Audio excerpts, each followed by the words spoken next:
that she misled the American people over and over and over again while under federal investigation.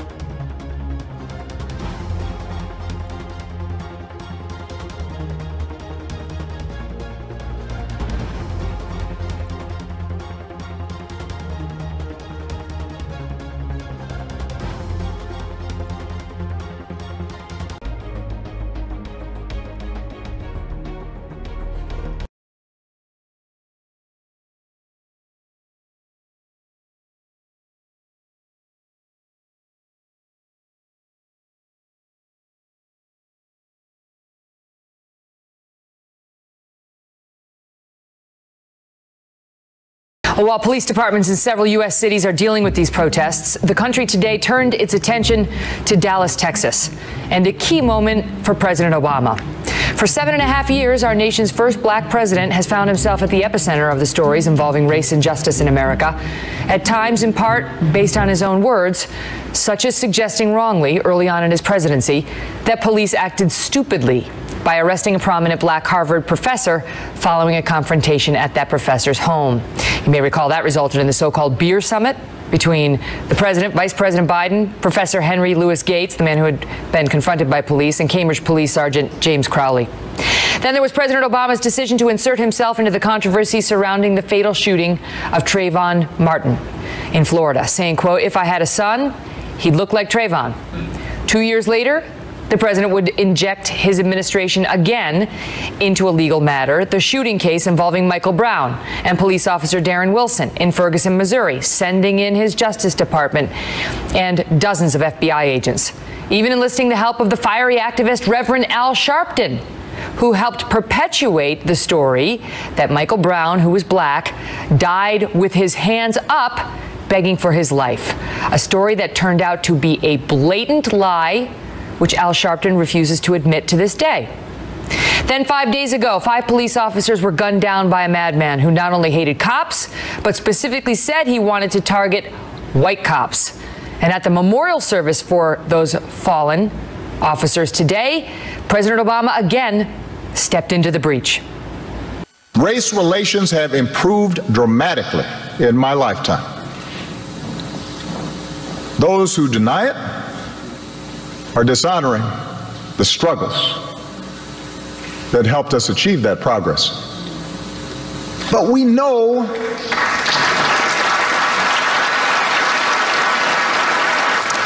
but America, we know that bias remains, although most of us do our best to guard against it and teach our children better. None of us is entirely innocent. No institution is entirely immune. And that includes our police departments.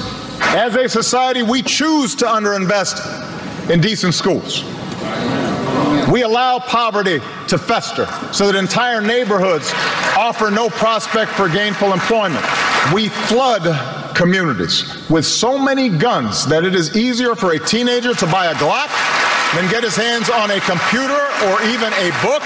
Was struck by the turn that he made, and especially by that last comment that he made that you showed on the air, where he said, you know, that it'd be easier for a teenager to get a Glock pistol than to get a gun or even a book. Now that's nonsense. But it was in furtherance of the agenda that he was talking about, you know, spending in the inner cities, about gun control and all the rest of it. And I was frankly disappointed that he chose to go in that direction. You know, the president has a problem in the sense that to him, I think, racism in America has a white face, never a black face. That's why you heard him say in the aftermath of the hideous murders of the policemen in Dallas that we might never be able to untangle the motives of the shooter. The shooter's motives were perfectly clear. Mm-hmm. He said them in his conversations with the police, that he wanted to kill police and he wanted to kill white people.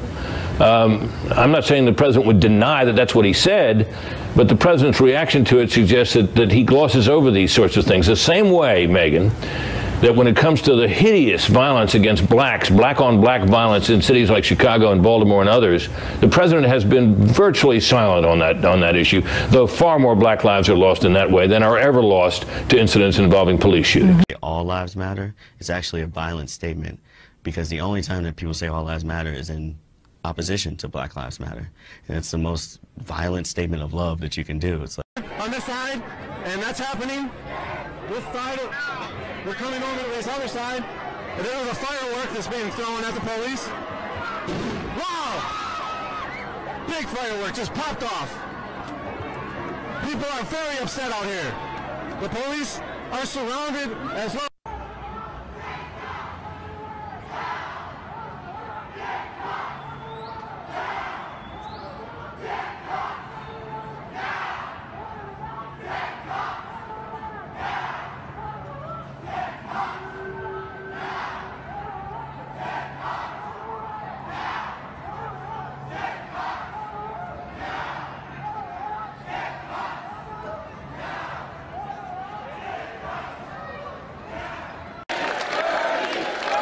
Thank you, Seattle, for being one of the most progressive cities in the United States of America.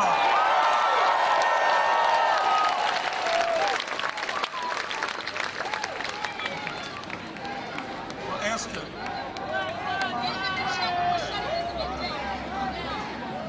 If you do not listen to her, your event will be shut down right now.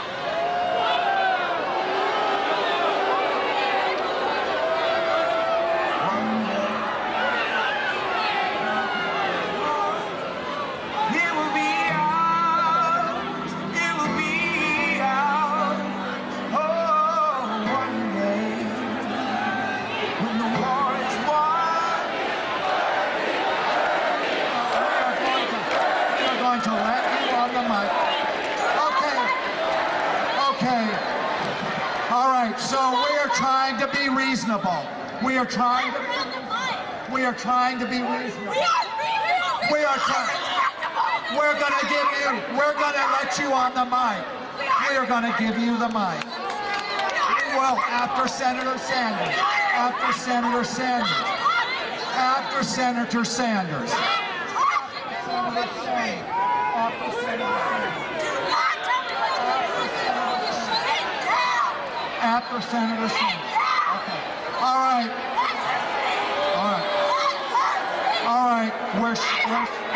We're shutting it down. You are shutting it down. You are disrupting this event. You are disrupting this.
You gotta back up.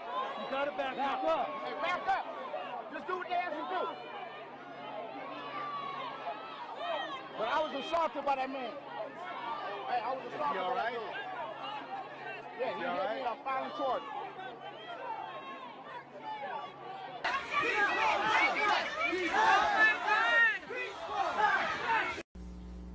Fry like bacon, pigs in a blanket. Fry like bacon, pigs in a blanket. Fry like bacon, pigs in a blanket. Fry like bacon, pigs in This group marching at the state fair, chanting horrific things. Pigs in a blanket, fry 'em like bacon, they're saying.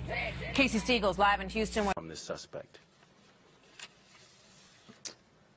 The suspect said he was upset about Black Lives Matter.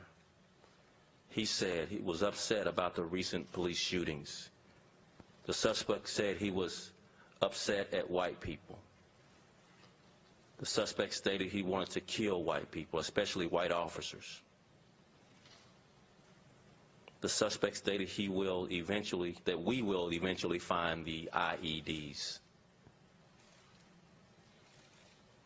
But we have not seen a move from anybody in that direction to do anything like that. So, you know, couldn't predict what would happen in the future, but it does look like police are standing in front of this store. Tensions, as you can see, emotions are heated right now. But really, the police officers are telling me they just want to keep an eye on things. They didn't want a crowd in and out of this store, is what it sounds like. And it's not clear to me whether the store made the decision to close or whether police advised that they'd be closing. And I'm peering in the windows.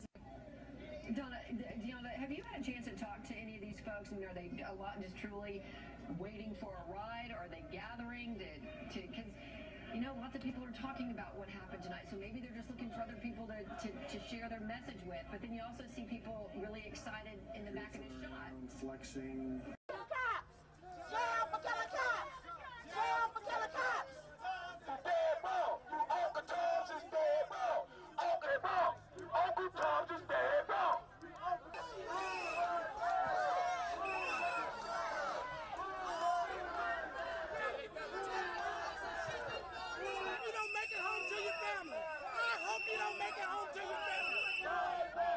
Protest group Black Lives Matter to march as honored guests in this year's parade. Shut it down! Shut it down! About 2/3 of the way along the route, the invited protest group held a protest, a mid-intersection sit-in stopping the parade. They threatened to stay put until Pride Toronto organizers signed a list of demands that included excluding police force floats and booths from Pride. We are not telling individual cops and individuals that they can't participate. What we are saying is that the presence of 7 police forces creates an unsafe situation for a number of marginalized communities. Pride Toronto's executive director and its co-chair showed up to sign the demands and get the parade going after a half-hour delay. I believe that we just won! Black Lives Matter participants celebrated what seemed like a win. But Pride Toronto's co-chair saw their demands as a starting point for discussions. My reaction was to listen to them, to hear what they had to say, and to look at how we explore further conversation to meet their requests. Today, Black Lives Matter organizers said they fully expected Pride Toronto to take that approach. We're not surprised, and I think that there's going to be a lot of negotiations, and I think there's going to be a lot of hard lines set from our end. Local and national police forces have been participating in Toronto Pride for years. Today, the head of the association that represents Toronto officers expressed disappointment Pride Toronto signed the document. We feel that we were thrown under the bus, and if that's the case, that they had no intent or they just wanted to keep the parade moving, they need to deal with it, and they need to deal with it now, and they need to offer our members and all police an apology. The Black Lives Matter protesters also demanded more funding and guaranteed space for Pride events involving Black youth and Indigenous people who are LGBT. They also said everyone should remember that Toronto's Pride Parade itself began 35 years ago as a protest march. Ron Charles, CBC News, Toronto. I think it's very fair in light of the anti-cop rhetoric that is sweeping the United States of America, fueled by this group, some of the vulgar, vile, vicious rhetoric that's coming out, talking about killing cops, and that's just some of the nice stuff, some of the stuff I can't even say here on TV, but there is no doubt in my mind that the 2 New York officers, Ramos and Lou, who were gunned down by an individual who made Facebook postings about wanting to kill pigs, and he was going to go out and hunt officers down. There have been officers across the United States who've had their cruisers shot at and struck while they patrolled. St. Louis, the same thing. Yes, this is part of a pattern now, and you'd have to stick your head in the sand to think that this thing here wasn't fueled by this vile, vulgar, slimy movement.